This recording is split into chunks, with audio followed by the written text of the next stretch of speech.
Ethan here, and Justin is still out on his big birthday run. 10 days, 10 marathons, a marathon every day.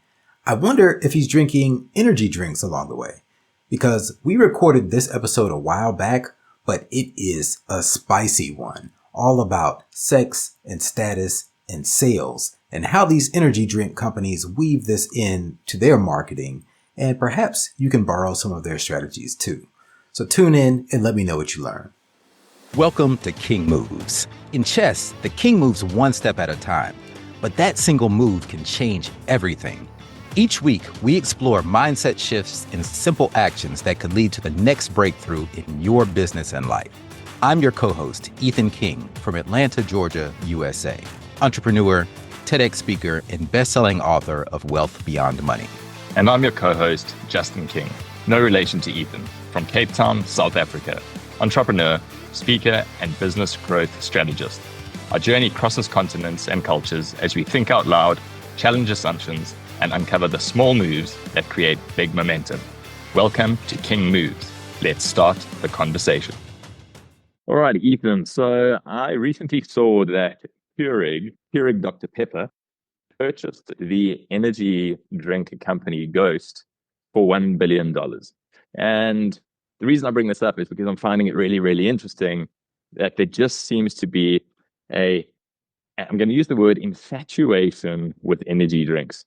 We know the big names, we know Red Bull, and Red Bull just continues to grow and grow and grow year on year massively. I've got some insights to Red Bull in South Africa, and in South Africa they grow basically like 20% year on year. So massive growth there.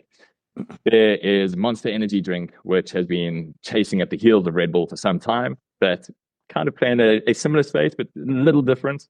And shout out to Monster, though, because Monster was founded by South Africans, interestingly enough. Oh, I didn't know that. Really? Yeah. Huh. So that's really interesting. And then in South Africa, we've got other energy drinks like Score, Switch, and a host of others. And those are all for the different income levels, and they position themselves slightly differently in the market.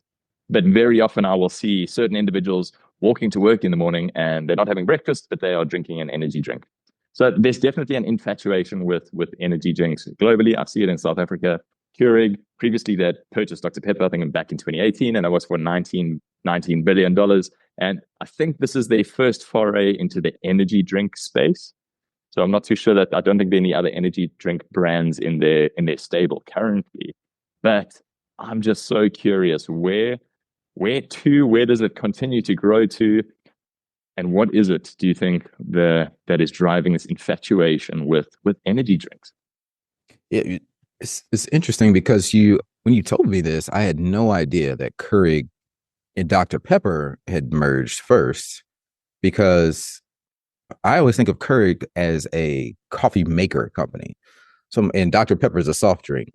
So I didn't understand like what the connection was, but I did a little digging on Perplexity, and I mean, they're both in the beverage space, and they're both, I guess Dr. Pepper's caffeinated. So it's both caffeinated beverages, right? So there's some synergy there.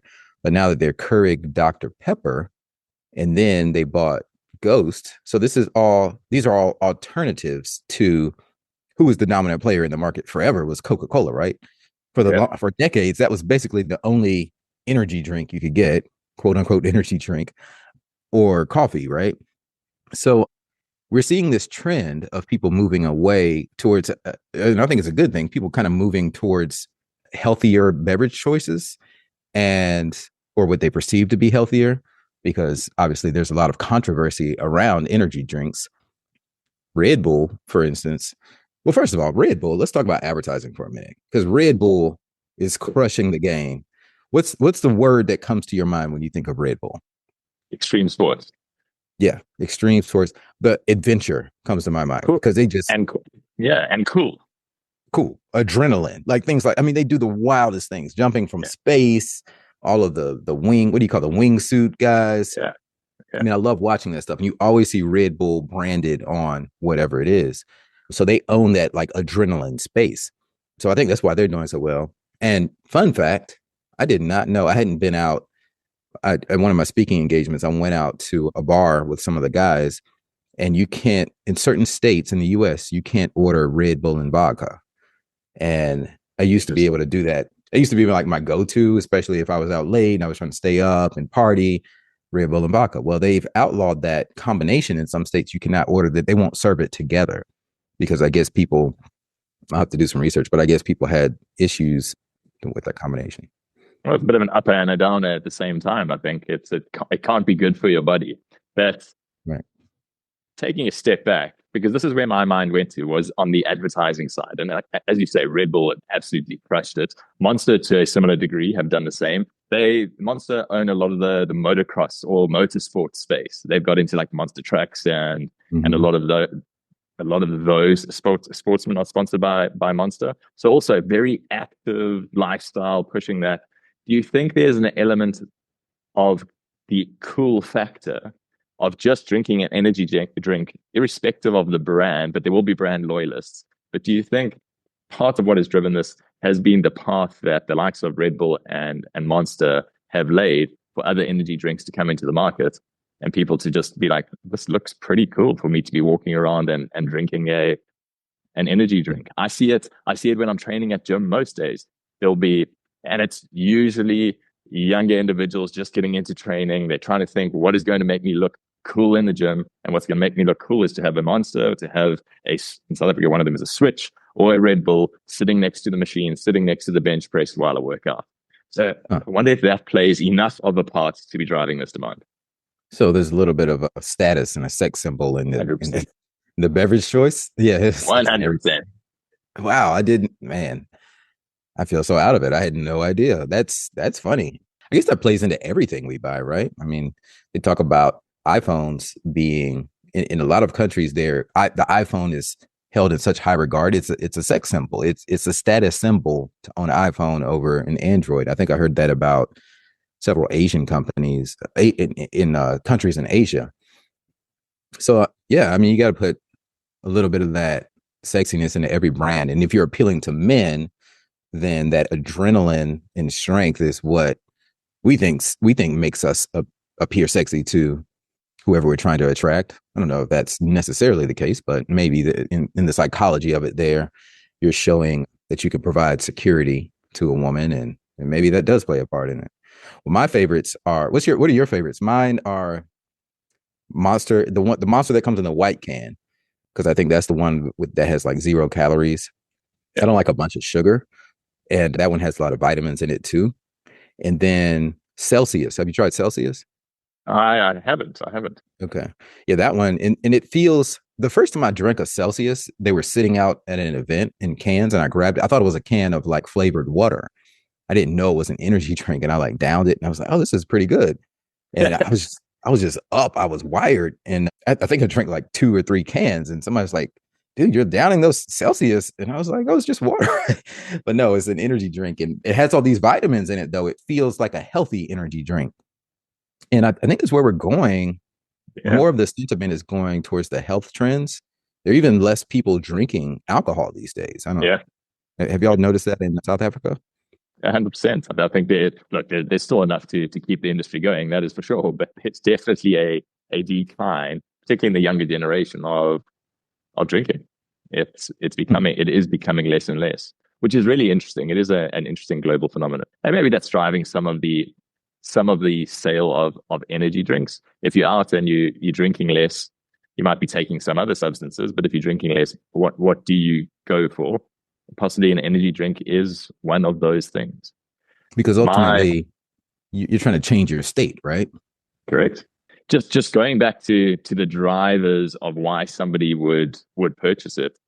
This is an anecdote. I think it's true, but I cannot remember where I heard this story from. But there is an energy drink called Score, SCORE, Score in South Africa. And when they were doing their market research, the reason they came up with that name is the market that the company specifically wanted to go after wanted 2 things. They wanted to know that they were going to be able to score on the sports field and score in the bedroom. So they called it Score. And I mean, that company is flying. And that particularly is the energy drink that I will see people walking around with in the morning on the way to work. That is their breakfast. So it's interesting. They've figured out their markets and how to appeal, and they've got the price point right, which is also key. Oh, they nailed it. I mean, I'm looking at a can of Score. Their logo, the O has a woman inside of it, like the silhouette of a sexy woman. And then under the logo, they have a star with a silhouette of a guy playing football, or what we call soccer. I guess you guys. There we go. We also call it soccer. Oh, y'all do. Okay. Yeah. So yeah, they incorporated both of those things into the logo. So very unashamedly.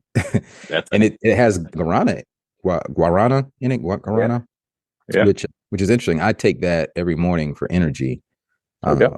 Energy and weight loss. It definitely works, and it has some bedroom effects, some positive bedroom effects too. So it's That's a separate. It's a separate episode. It's a separate episode. I don't have the sexy can to hold up, but yeah, I don't care about that. Yeah, guarana definitely works if you guys are curious about that. But yeah, I like the trend away. I like the trend towards health. I think that's a good thing for the world in general. I'm drinking a little bit less, although I haven't fully cut it out. It's funny. Monica and I went to Napa a couple of weeks ago, Napa Valley, and we were going to different wineries. And at some of the wineries, the actual owner comes out and pours your wine for the tasting. So I love that because I love to talk to a business owner, an entrepreneur. That's my thing. So, we were asking them like, how's business? How have things been affected? Like post-pandemic. I love hearing these stories. And some of the wineries have been affected because people are drinking less alcohol. So it's affecting their personal economy. And I didn't think about the impact. So it must be a really, really growing trend. So maybe that's why these that's another factor why these energy drink companies are taking off. I like that because and the reason that's a really good thought process and argument is the non-alcoholic beverages industry is growing. And what I mean by that is the non-alcoholic Coronas and the non-alcoholic Heinekens. And we've got some craft breweries or smaller distilleries in South Africa where they're also doing non-alcoholic versions, and you get non-alcoholic gin.